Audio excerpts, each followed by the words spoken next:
సంక్షేమ పథకాలకు కాంగ్రెస్ ప్రభుత్వం తూట్లు పొడిచిందని బీఆర్ఎస్ అధినేత కేసీఆర్ ఆరోపించారు. నిర్మల్ సభలో రాహుల్ గాంధీ అబద్ధాలు చెప్పాడని, అమలు చేయని పథకాలను అమలు చేసినట్లు చెబుతున్నారని విమర్శించారు. రైతు భరోసాపై రేవంత్ రెడ్డి సర్కారు మాయ చేస్తుందన్నారు. దళిత బంధుని ఎందుకు అడ్డుకుంటున్నారని చెప్పారు. నేను ఎలక్షన్లలో చెప్పలే, కానీ తర్వాత చేసిన మా రైతులకు కావాలని చేసిన నడిపినాం. దాన్ని కష్టపడో నడిపినాం. ఒక్కనాడు కూడా వాళ్ళకి బాధ కలగనీయలే. వడ్లు తడిచిపోయినా కానీ కొన్నాం, రైతులను నిలబెట్టాలని కొన్నాం. రైతు చచ్చిపోతే 5 లక్షల రూపాయల బీమా ఇచ్చినాం. ఇలా దాన్ని కూడా ఊడబిక్తామని చెప్తా ఉన్నారు. నేను ఒక్క మాట మీకు మనవి చేస్తా ఉన్నా. ఇలా రేవంత్ రెడ్డి మాట్లాడుతూ ఉన్నాడు.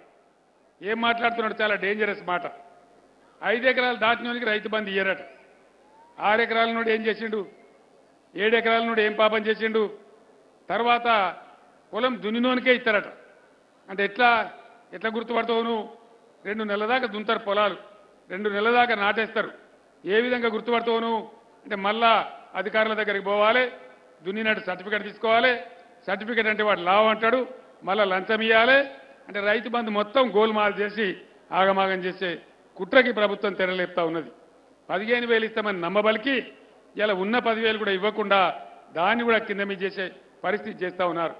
కళ్యాణ లక్ష్మి పాత ఎమ్మెల్యేలు ఇచ్చిన కళ్యాణ లక్ష్మి వస్తుంది తప్ప కొత్త చెక్కులు ఇవ్వడం లేదు.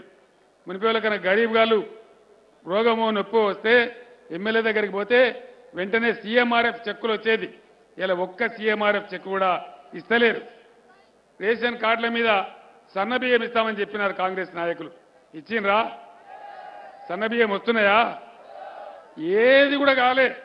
ఏ ఒక్క వాగ్దానం కూడా అమలు కాలే. అయ్యే పరిస్థితి కూడా లేదు. పార్లమెంట్ ఎన్నికల తర్వాత ఈ ప్రభుత్వం ఉంటుందా ఊడుతుందా ఏం జరుగుతుందో తెలియదు. యాదవ సోదరుల కోసం నేను మళ్ళా మొదలు పెట్టారా?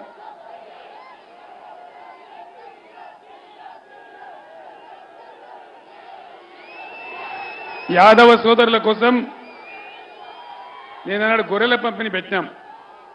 మత్స్యకారుల కోసం చేప పిల్లల పంపిణీ పెట్టినాం. మొదట్లో కాంగ్రెస్ వాళ్ళు మమ్మల్ని ఎగతాళి చేసినారు. ఇవేం స్కీములండి, చేప పిల్లలు గొర్రె పిల్లలని మమ్మల్ని ఇన్సల్ట్ చేసినారు. కానీ యాదవ సోదరులకు ఎంత మేలు జరిగింది, మత్స్యకారులకు ఎంత మేలు జరిగింది, ఎంతెంత పెద్ద చేపలు పెరిగినాయి. తెలంగాణలో బ్రహ్మాండంగా లాభపడ్డారు. ఈరోజు వాళ్ళు చెప్పినారు ఎలక్షన్లలో, మేము గొల్ల వాళ్లకు యాదవ సోదరులకు 2 లక్షల రూపాయలు ఇస్తాం డైరెక్ట్గా అని అది బంద్ చేసినారు. ఎందుకు బంద్ చేయాలా? ఇలా ఒక్క యూనిట్ కూడా ఎవరికి రాలేదు. నేను ఒక్కటే మాట మనవి చేస్తా ఉన్నా. దళిత బంధు హుజూరాబాద్ నియోజకవర్గంలో ఒక 20,000 కుటుంబాలకు ఇచ్చినాం. నియోజకవర్గానికి కొంతమందికి ఇచ్చినాం. ఒక మంచి పథకాన్ని ప్రారంభించినాం. ఆనాడు కాంగ్రెస్ పార్టీ ఎలక్షన్లలో ఏం చెప్పింది? కేసీఆర్ 10 లక్షలు ఇస్తున్నాడు, మేము 2 లక్షలు కలిపి 12 లక్షలు ఇస్తాం అని చెప్పినారు. ఇస్తున్నారా దళిత బంధు? వచ్చిందా ఎవరికన్నా? అంటే ఏంది? ఎందుకు బంద్ చేయాలా? దళితులు బాగుపడద్దా? ఇట్లా నాకు ఇప్పుడు యాది లేనన్ని 420 పథకాలు వాళ్ళ ఇష్టం ఉన్నట్టు చెప్పినారు.